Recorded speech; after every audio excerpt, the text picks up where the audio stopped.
नमस्कार दोस्तों, स्वागत है आपका MLS न्यूज़ हिंदी में। तो दोस्तों, जैसा कि आप जानते हैं, पिछले 70 सालों में अगर भारत का कोई सबसे अच्छा दोस्त रहा है तो वो रशिया है। और जो 1971 के भारत पाकिस्तान के युद्ध में अमेरिका, ब्रिटेन और नाटो देशों के खिलाफ जाकर रशिया ने जो मदद की है वो तो शायद ही कोई भारतीय कभी भुला सकता है। लेकिन आज के समय साल 2021 में जियोपॉलिटिकल सिचुएशंस में काफ़ी चेंजेस आ गए हैं और सोवियत संघ के विघटन के बाद रशिया काफ़ी कमज़ोर हो गया है। और एक तरह से देखा जाए तो रशिया आज आर्थिक और सैनिक दोनों तरह की तंगी से गुजर रहा है और अब अमेरिका और बाकी के नाटो देशों का सामना करने के लिए रशिया के पास चाइना के साथ अलाइन होने के अलावा और कोई ऑप्शन नहीं बचा है। और ये सिचुएशन भारत और चाइना LAC विवाद के दौरान बखूबी देखने को मिली थी, जब रशिया किसी भी केस के साथ खुलकर सामने नहीं आ रहा था। हालांकि रशियन विदेश मंत्री सर्गेई लावारोव ने बाद में कई सारे स्टेटमेंट्स को लेकर जो भारत के खिलाफ दिए गए थे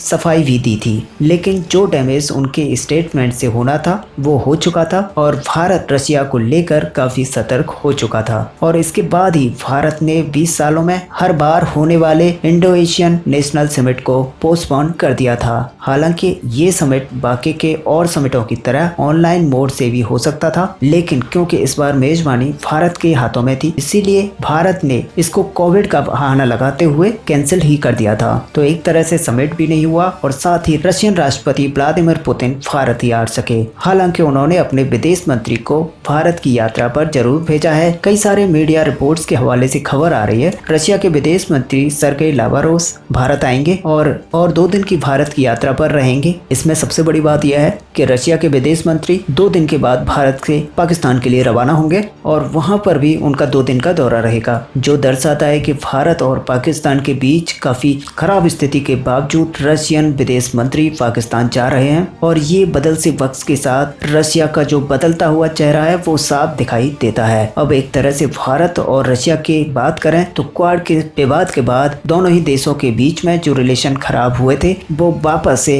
बैक ऑन ट्रैक आ रहे थे, लेकिन फिर उसके बाद अफगानिस्तान को लेकर फिर से विवाद पैदा हो गया है। जब अफगानिस्तान को लेकर तालिबान पीस स्टॉक के लिए अमेरिका ने भारत को भी इन्वेस्ट किया था, लेकिन रशिया ने 18 मार्च को अमेरिका, अफगानिस्तानी सरकार, तालिबानी गुट और पाकिस्तान चाइना के साथ मिलकर अपनी राजधानी मॉस्को में एक मीटिंग ऑर्गेनाइज की थी, जिसमें उसने भारत को इनवाइट नहीं किया था। और ऐसा करके चाइना ने भारत का एक तरह से काफी बड़ा विरोध जताया था और भारत भी रशिया के इस कदम से काफी अचंभित हुआ था, साथ ही नाराज भी हुआ था। और जिसके बाद भारत ने अचानक ही अफगानिस्तान के विदेश मंत्री को भारत में आमंत्रित किया था, ताकि रशिया, पाकिस्तान, चाइना को ये मैसेज जा सके कि अफगानिस्तान के किसी भी तरह के सॉल्यूशन में भारत की अहम भूमिका होने वाली है। अब इन सब को देखते हुए रशिया के विदेश मंत्री की भारत यात्रा बहुत ही अहम मानी जा रही थी, जिसमें मुख्य तौर पर क्वाड को लेकर दोनों देशों के बीच में मिसअंडरस्टैंडिंग जो हुई थी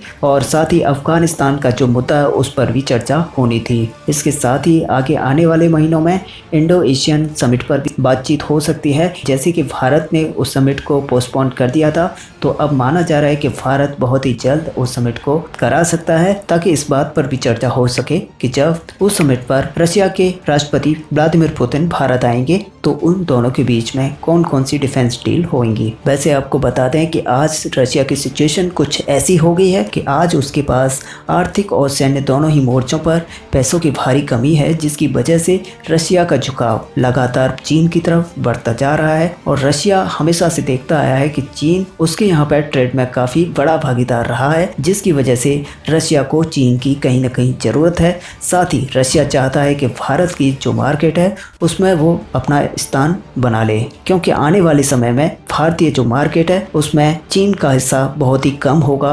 और साथ ही रशिया चाहता है कि वह अपनी ट्रेड बढ़ाकर अपना उसमें हिस्सा ज़्यादा कर ले।